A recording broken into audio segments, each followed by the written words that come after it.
Good evening. Thank you for joining me on Bizworld this Tuesday evening. I'm Nakia Bashrudin.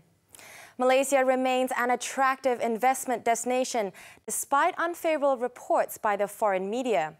International Trade and Industry Minister Datuk Darrell Lai King said as a new government, Malaysia is faced with more challenges as compared with other countries in the region. What I'm concerned about is Malaysia is the only government that is only on its first year. The rest of the countries surrounding us in Southeast Asia have not had a change of government for the last 4 or 5 years. And even some of them have continued after 5 years.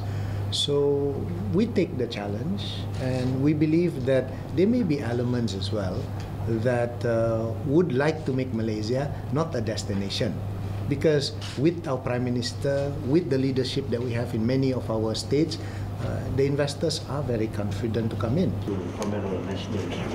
Dr. Darrell was commenting on a Bloomberg report yesterday which alleged that global funds are bypassing Malaysia in favor of other countries as they claim to have failed to see reforms as promised by the Pakatan Harapan government.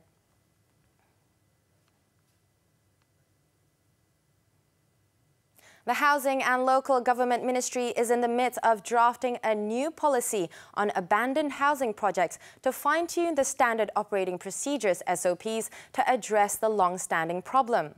Its Minister Zuraida Kamarudin said this was because the existing SOPs on handling abandoned projects were ineffective as well as time-consuming. As such, she said her ministry is now looking at a new policy for the SOPs to be more effective, practical and easier to implement.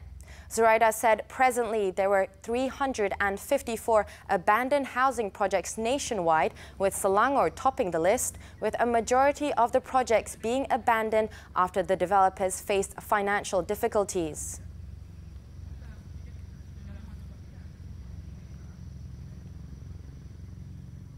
AmBank Group is in discussion with the International Trade and Industry Ministry, MITI, in order to provide technical and monetary assistance to small and medium enterprises, SMEs, under AmBank Biz Race, an entrepreneurship challenge to provide SMEs with access to the sharing of knowledge and development training sessions.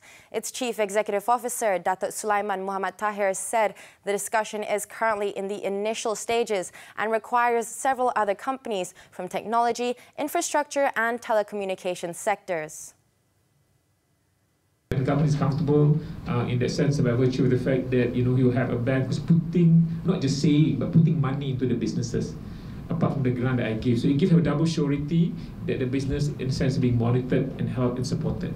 From 2019 to 2021. He told reporters after launching the inaugural AmBank Biz Conference Beyond Financing series entitled Embracing Internet of Things.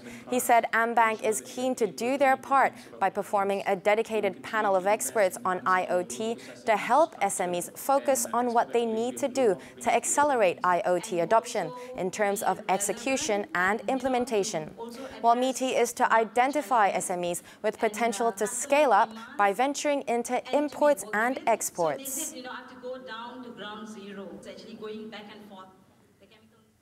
Digi.com Berhad is to allocate about 11 to 12% of service revenue for capital expenditure, CAPEX, this year, with the bulk of it to be utilized for network enhancement and digitalization of services. Based on the service-to-revenue ratio, the company is expected to spend the same level of CAPEX as last year. Generally, most of the CAPEX will be used for network enhancements and also our digitization of our network and our services. For the first quarter of 2019, Digi recorded a profit after tax of 366 million ringgit on the back of 1.44 billion ringgit revenue, with EBITDA at 723 million ringgit.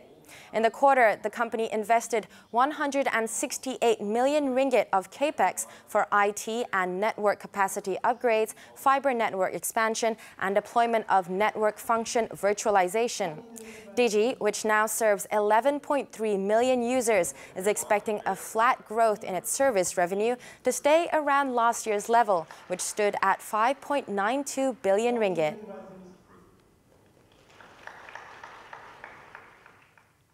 That wraps up Bizworld this time around. I'm Nakia Bashiruddin. Thank you for investing your time with us and selamat berbuka puasa.